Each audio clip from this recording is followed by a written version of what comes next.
వాడు రాకపోతే ఏంటి, నేనే తీసుకెళ్తాను. రారా తమ్ముడు రా.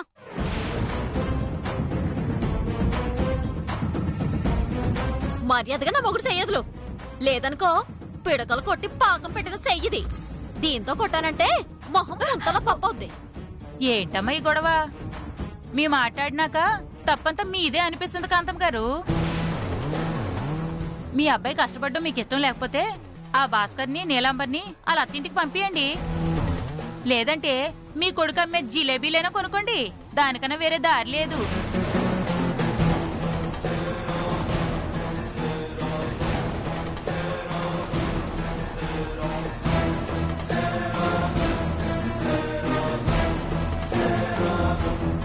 నాన్న రవిచంద్ర, నిన్నిలా చూస్తుంటే నా కడుపు తరుక్కుపోతుందిరా. చూస్తున్నా నీకే ఇలా ఉంటే, ఆ వేడివేడి జిలేబీ, ఆ గరం గరం జిలేబీ అని అరుచుకుంటూ తిరుగుతుంటే నాకెలా ఉంటుంది చెప్పమ్మా? ఒక్క క్షణం ఆలోచించమ్మా. ఎలా బతికేవాణ్ణి, ఎలా అయిపోయానమ్మా. దీని అందరికీ నువ్వే కారణం. జిలేబీ, వేడివేడి జిలేబీ, జిలేబీ. అమ్మా నాన్న. నాతో రా. తమ్ముడే. నువ్వు రా చెప్తాను. నాన్న, రవి. రామ్మా రా.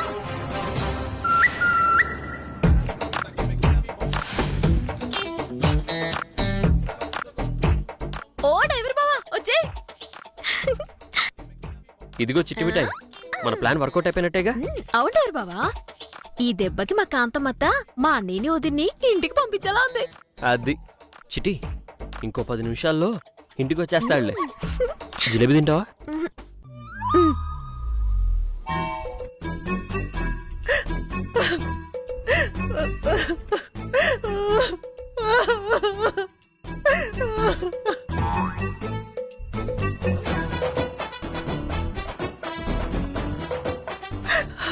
హరి భగవంతుడా, నా కొడుక్కి ఎన్ని కష్టాలు ఇచ్చావేంటయ్యా.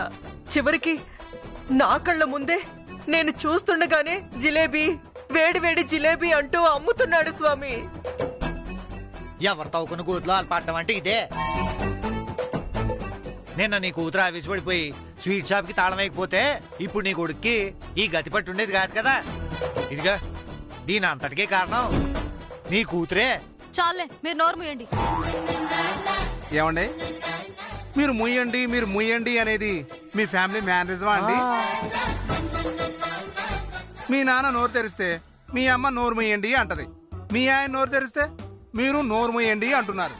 చచ్చదవల్లారా, మా బాధలో మేముంటే మధ్యలో మీ ఏదో ప్రశ్నలేంట్రా?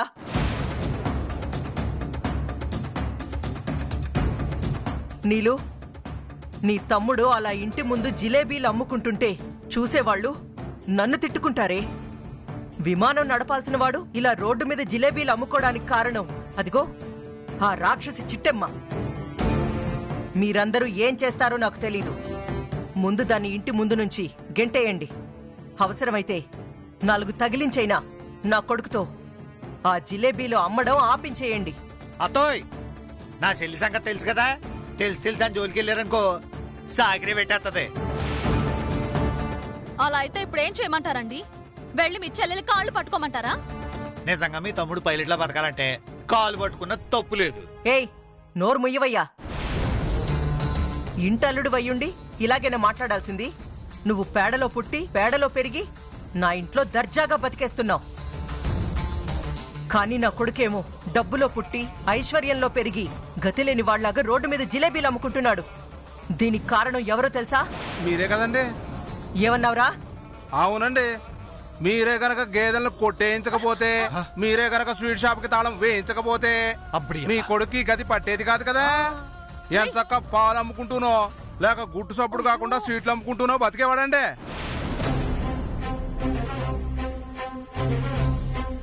మీరిప్పుడు చేసిన పనికి మీ పొరవంతా ఈది పాలైందండి. ఒక్క నసర పులిగా ఆ గేదెలు కొట్టేమని చెప్పింది మా అత్త.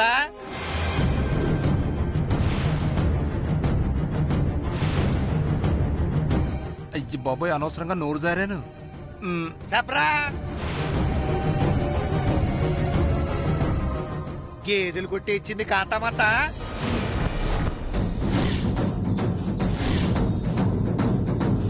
ఓరి నాయనోయ్, పుల్రాజుగాడు మొత్తం చెప్పి చచ్చాడే. అల్లుడు గారు, మీ గేదెల్ని కొట్టేయాల్సిన కర్మ నాకే ఉందండి.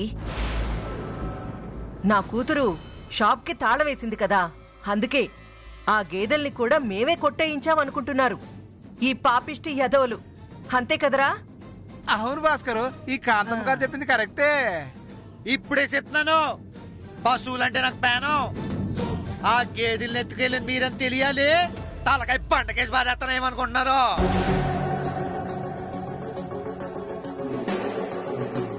దైత్ర పెదవని. అమ్మా, నువ్వేం కంగారు పడుకు. తమ్ముడు జిలేబీలు అమ్మకుండా ఆపడానికి నా దగ్గర ఒక బ్రహ్మాండమైన ఐడియా ఉంది. ఏంటి అది? తొందరగా చెప్పు. చిట్టమ్మ తమ్ముడితో ఎందుకు జిలేబీలు అమ్మిస్తుందో తెలుసు కదా? ఎందుకు అమ్మిస్తుందంటావు? నలుగురితో నిన్ను తిట్టించి నీ కొడుకు నువ్వు తీసుకెళ్లొచ్చు కదా అని జనాలతో అనిపించి ఫైనల్ గా నన్ను నా మొగుణ్ణి ఇంట్లో నుంచి గెంటేయడానికి. అవునా? అవునే, నువ్వు చెప్పింది 100% కరెక్ట్. నా కూతుర్ని అల్లుణ్ణి ఇంటి నుంచి గెంటేయాలి, నా కొడుకుని కోడల్ని ఇంటికి తీసుకురావాలి. అదే దాని ప్లాను. ముళ్ళుని ముళ్ళుతోనే తీయాలన్నారమ్మా. అది దాని మొగుడుతో రివెంజ్ తీర్చుకోవాలని చూస్తుంది. అలాగే నేను నా మొగుడు ద్వారా రివెంజ్ తీర్చుకుంటాను. నీ మొగుడుతోనా? అదేలాగే? ఇంకా అర్థం కాలేదమ్మా. అర్జెంటుగా భాస్కర్ గారిని ఫ్లైటింగ్ నేర్పించేసి విమానం నడిపించేస్తది. ఆ తర్వాత తీసుకెళ్లి రోడ్డు మీద జిలేబీలు అమ్మిచ్చేస్తది. అంతే కదా మేడం?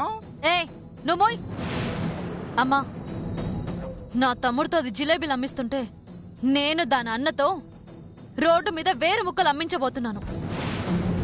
వేరు ముక్కలా? అవునమ్మా. తమ్ముడు జిలేబీ అమ్ముతుంటే నేను నోటికొచ్చినట్టు తిట్టిన జనాలే ఇంకాసేపట్లో భాస్కర్ రోడ్డు మీద వేరు ముక్కలు అమ్ముతుంటే ఆ చిట్టమ్మని తిట్టకుండా ఉంటారా? ఒక్కసారి ఆలోచించు.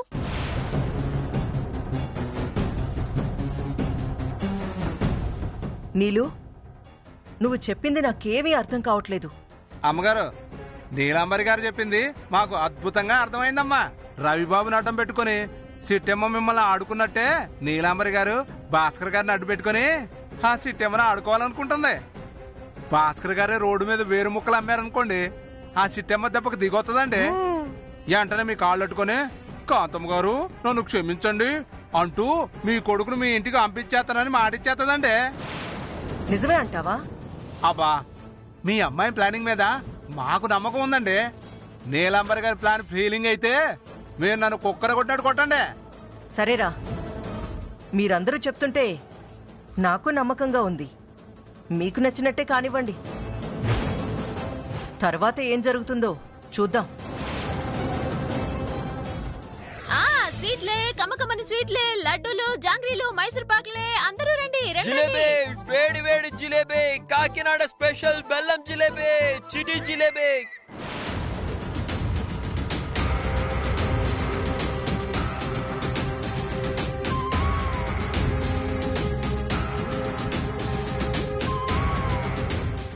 ఈరోజు ఎలాగైనా సరే కాంతారావుని కలిసి కోకిలమ్మ కుటుంబరావులు కాకినాడలో ఎక్కడున్నారో తెలుసుకోవాలి. జమీందారు గారి పెద్ద కూతురు వైష్ణవిదేవి ఎవరి దగ్గర పెరుగుతుందో కనుక్కోవాలి.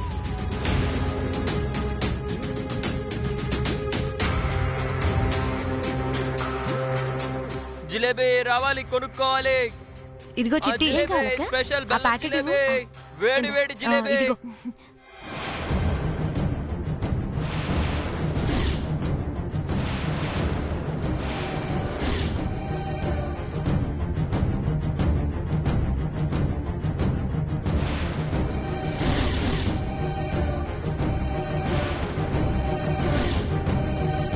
ఆ జిలేబీ, బెల్లం జిలేబీ రావాలి, కొనుక్కోవాలి.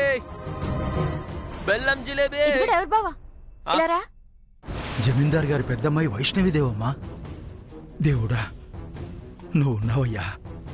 ఏ నిజాన్నైతే నేను చెప్పాలనుకుని కుటుంబరావు కోకిలమ్మల కోసం వెతుకుతున్నానో ఆ నిజాన్ని వైష్ణవిదేవమ్మకే చెప్పేస్తాను. చెప్పు చిట్టి మిఠాయి. మీ అక్కగారు అంత పౌరుషంగా మీ అమ్మని లోని కట్టుకెళ్ళింది కదా, ఏం ప్లానింగ్ చేస్తుందంటావు? ఏదో పనికి మాలిన ప్లాన్ అయితే వేస్తారు. అదే నిజమే. చూద్దాం ఏం ప్లానింగ్ చేస్తారు. ఆ బెల్లం జిలేబీ జిలేబీ. అవును, వైష్ణవిదేవమ్మేంటి కాంతం ఇంటి ముందు స్వీట్లు అమ్ముకుంటోంది? అసలు ఈ తల్లికి స్వీట్లు అమ్ముకునే అవసరమేముంది? ఏదో జరిగింది, నాకు తెలియకుండా ఇంకేదో జరిగింది. ఇప్పుడే వెళ్ళి ఆ అమ్మకి నిజం అంతా చెప్పేస్తాను. అమ్మా వైష్ణవిదేవమ్మా, బెల్లం జిలేబీ. అమ్మా వేడి వేడి బెల్లం జిలేబీ. అమ్మా వైష్ణవిదేవమ్మా. మీరు లాయర్ గారు కదూ?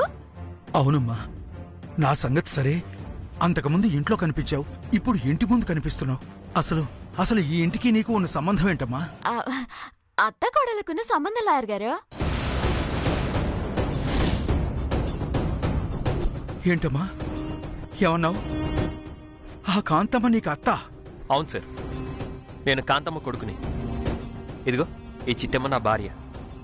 చిట్టమ్మ కాదు, నువ్వు చిట్టమ్మ కాదు, వైష్ణవిదేవి, జమీందారు గారి పెద్ద కూతురువి.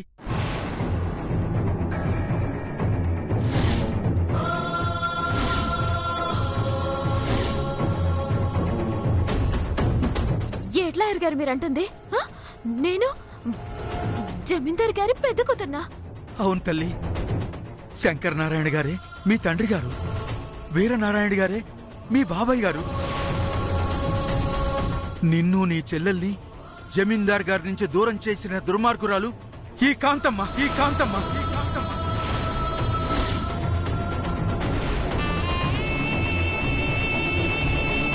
మీరు ఆశీస్సులు ఇవ్వాల్సింది నాకు కాదు, నా బిడ్డకి. వైష్ణవి వైష్ణవి. నీ ఆలోచనలన్నీ జమీందార్ గారి ఆలోచనలా ఉంటాయి. అసలు అట్టాంటి ఇంట్లో పుట్టాల్సిన బిడ్డవి అంటున్నానమ్మా. నువ్వు త్యాగం చేయడానికి మేము నీ కన్న తల్లిదండ్రులు కావమ్మా. జమీందార్ శంకర్ నారాయణ గారు మీ నాన్నగారు.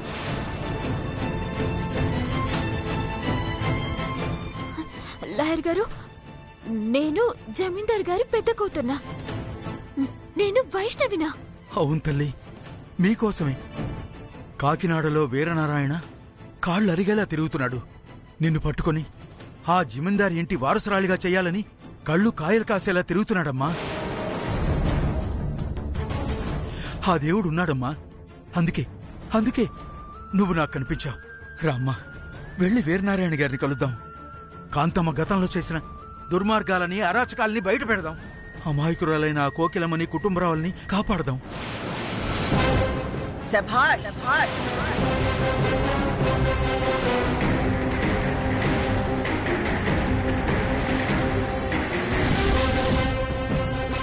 అనుకున్నాన్రా నువ్వింతకి తెగిస్తావని. ముందే ఊహించాన్రా ఇలాంటి రోజొకటి వస్తుందని. నువ్వు చెప్పిన నిజాలన్నీ ఈ చిట్టెమ్మ అలియాస్ వైష్ణవిదేవైనా దీనికి మాత్రమే తెలుస్తాయి. వీరనారాయణకి మాత్రం తెలియనివ్వను. నిజాలన్నీ నీతోనే సమాధి చేస్తాను.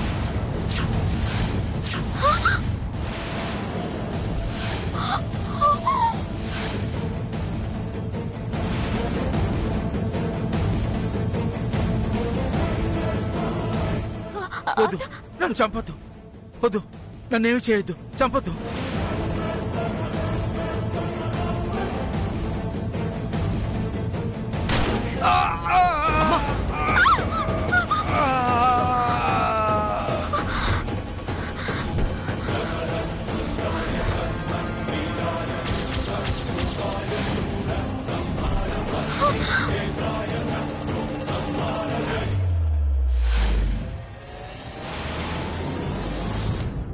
నిజాలన్నీ సమాధైపోయాయి.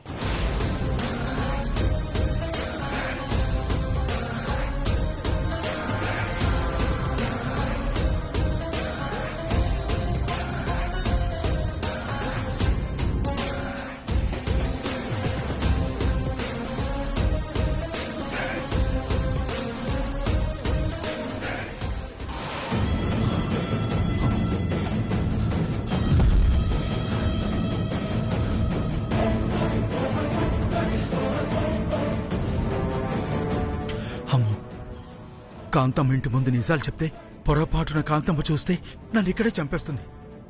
అలా జరగకుండా ఉండాలంటే వైష్ణవిదేవమ్మ ఇంకెక్కడైనా ఉన్నప్పుడు చెప్పాలి. అలా చెప్పాలి అంటే తన ఫోన్ నంబర్ నాకు తెలియాలి.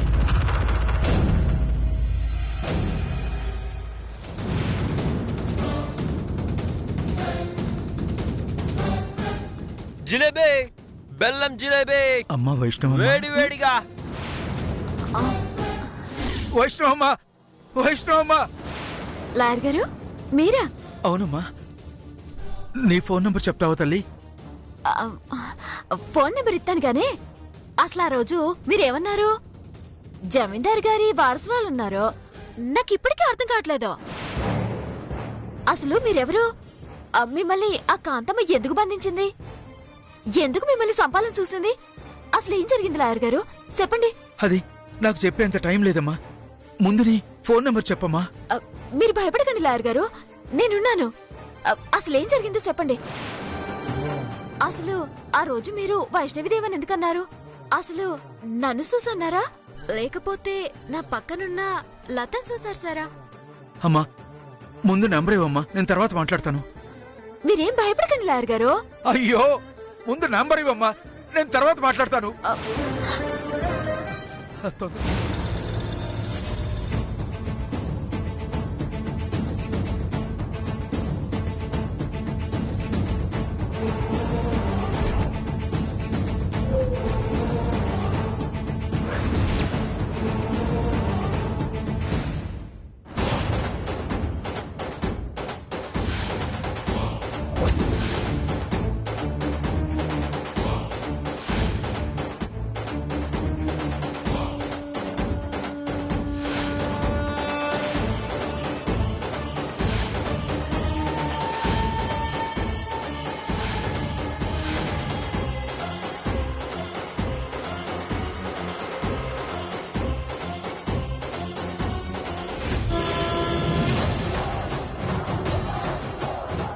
అదేంటి డ్రైవర్ బావా అలా పారిపోయారా? పాపం భయపడి పారిపోయాడు చిట్టమ్మా. విషయాలు తెలుసుకుందామంటే మీ అమ్మ వచ్చేసింది. ఆయన అడిగినప్పుడే ఇచ్చుంటే బాగుండేది. కొంచెమైనా నిజాలు తెలుసుకోవడానికి అవకాశం ఉండేది. అవును బావా, తప్పు చేశాను. చిట్టి ఇవి పట్టుకో. ఆ జిలేబీ, వేడి వేడి జిలేబీ, బెల్లం జిలేబీ, తాజా జిలేబీ.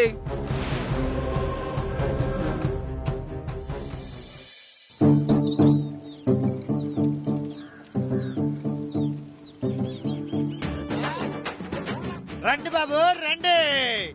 ఎంత పెద్ద మొండి రోగాలైనా పిండి పిండి చేసే ఏరు మొక్కల వైద్యంతో నయం చేయబడును.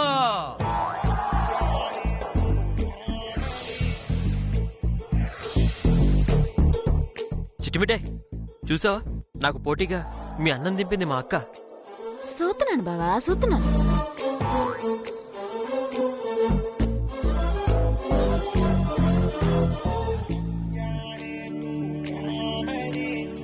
రండి బాబు రండి. రంగు లేదా రంగు వచ్చేలా చేస్తాను. జుట్టు లేదా చెప్పండి, జుట్టు వచ్చేలా చేస్తాను. మీకు సంతానం లేదా చెప్పండి, సంతానం కలిగేలా చేస్తాను.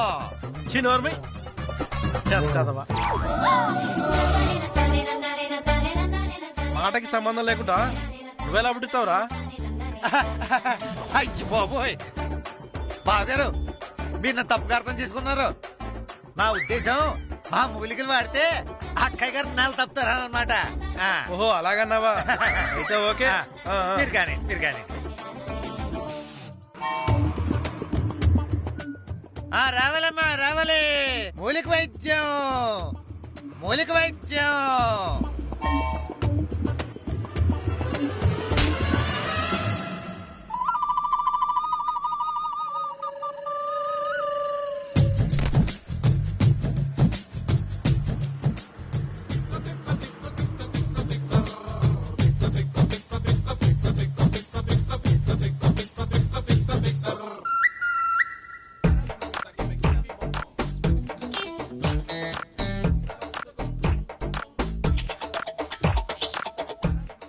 రావాలమ్మా రావాలి.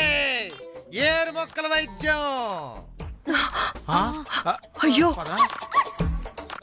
10కి 2 బాబు.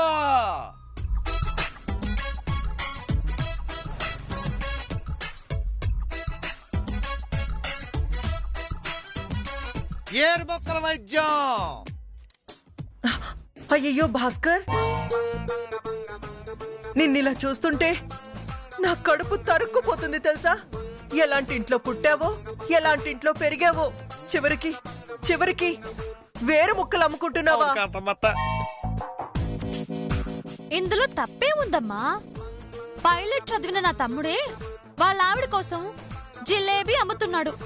అలాంటిది నా మొగుడు వేరు ముక్కలు అమ్ముకుంటే తప్పే ఉంది?